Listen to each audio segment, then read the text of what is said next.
Hi everyone, I'm Athena Ali here, the Get Noticed coach, career strategist and coach. Welcome to my live broadcast today on why you can't move from an operational role to a management role.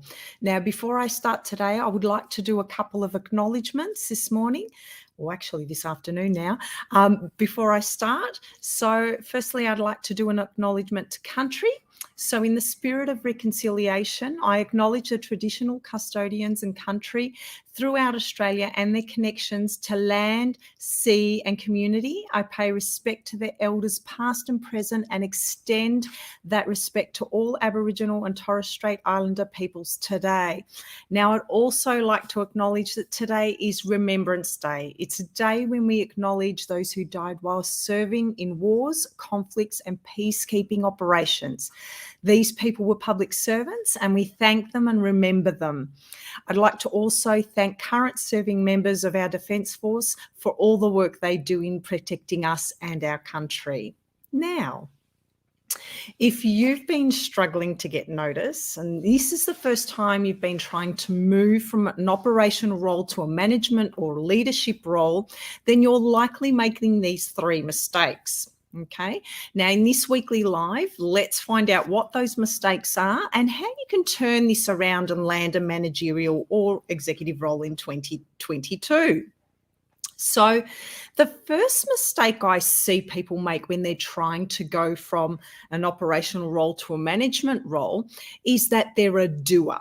Now, in other words, what I'm trying to say about that is that you're still doing work on the ground, doing all the things, okay? So when I say operational, I'm not talking about an operational management role. I'm talking about ground level type work.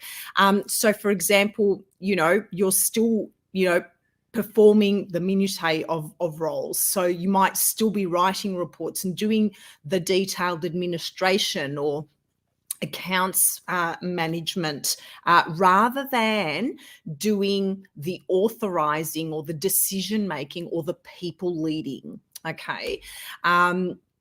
So if you're still performing a role of, say, a town planner or an engineer or an executive assistant, a project officer or an accounts officer, even at a team leader or coordinator level, you need to find all the things that you do that are overseeing, coaching, motivating staff, negotiating and influencing people, or really contributing to big picture strategy. Because even at a team leader or coordinator role, sometimes we're not always involved in that big picture strategy. And to get to that next level role, you need to start doing that rather than the doing of the roles, is what I tend to call them.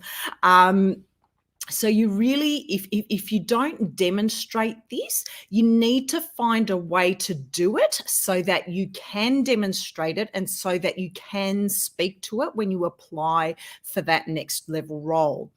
So the second mistake that you're likely making when you're trying to move from an operational role to a managerial role is that even if you are performing some management functions like overseeing some teams, as I said, like a team leader, or participating in creating team budgets or participating in some of that strategy, you actually can't articulate that in your application documents, okay? So whilst you may do a little bit of that, if you can't convey that in your application, you're going to struggle to get to that next level role.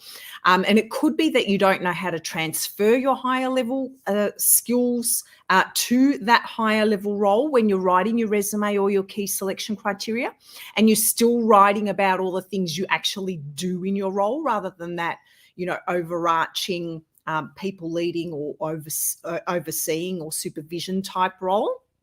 But I also usually find that my clients have an issue with this because they have limiting beliefs around their capabilities for that next level role. So they find it hard to brag about themselves or talk about themselves because deep down there's a limiting belief about actually being able to do the next level role and get to that next level role. So they find it hard to actually articulate their worth or their brilliance. And at the end of the day, if you can't see your brilliance and can't articulate it, then no one else is going to see it either. okay? And you won't be able to write an application to that effect, okay? Now, I'm going to divert a little bit here and talk to you about the reason why I was a good EA and PA and why this is relevant to what I'm about to say. Because I was really good at getting to know my bosses really quickly and understanding their personalities so that I could work with them in their style immediately, okay? I could work with leaders that no one else could work with, but I was able to communicate with them really well and get what I needed when I needed it really fast. Now, why is this relevant? Well, this has served me really well in my current business because the solution to the problem that you need around articulating yourself and articulating yourself in documents, in your resume or key selection criteria, is that if you can't talk about yourself in an application because you think you're bragging, or you don't know how to do that because you're not really sure how great you are, or not sure how to articulate that in your documents, is that I can do it for you, okay? And I do it for people in a really authentic way. And the relevance to telling you about why I was really good at communicating with people really quickly and figuring them out is that this is what I do when I consult with you when we first get together and talk about your documents. If you're getting them to write, getting me to write them for you, because I get to know you really quickly, super fast in that 1 hour, and I'm able to work out exactly what your zone of genius is and how to articulate your brilliance in a way that makes them take notice of you. But I also need to get to know you so that I can do it in a way that reflects you, because no one wants a document that's been written from somebody else. They want something that sounds like you and something that you can actually speak to when you go to an interview. Okay, so it's really important that you find someone that you gel with that can actually articulate who you are and how great you are, but also do it in a way that sounds like you.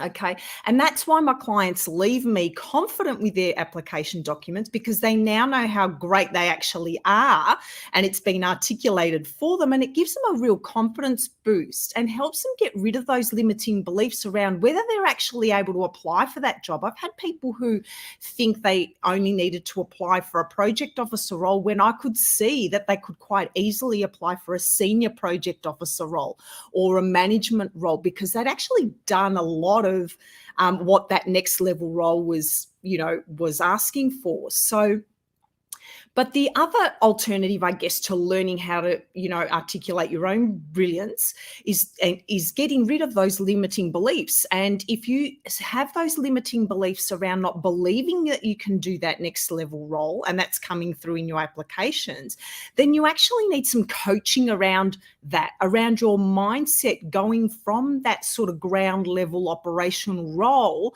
to a management role.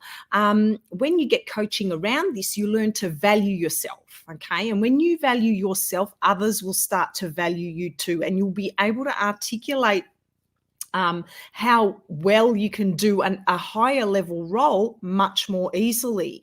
And I can teach you how to do this one-on-one in private coaching as well.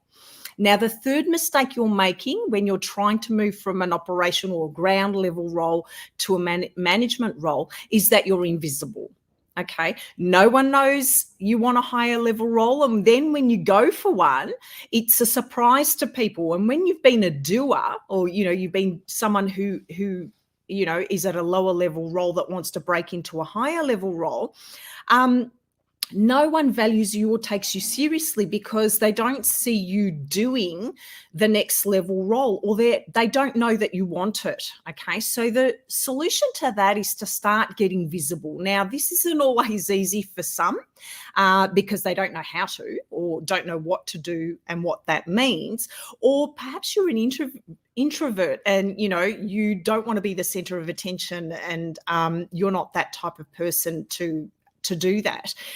So if you don't know how to start getting visible and articulating what you want to get to that next level, you will need to seek coaching around your limiting beliefs in this regard, okay? And that's something I can also help you with, okay?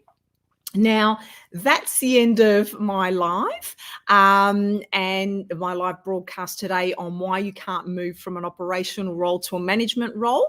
So, if you're a mid-career professional or aspiring leader who's been struggling to get to their next level role and you've been applying for roles and you get rejected and you're now ready to change your situation in 2022 and start afresh, and perhaps you need some coaching around how to go from being a doer to a manager, or need some help with the confidence to articulate your brilliance in your applications, or perhaps you want to go from being invisible to getting hired in your dream senior role, then get in touch with me for a free confidential chat so that I can prepare a strategy for you going forward.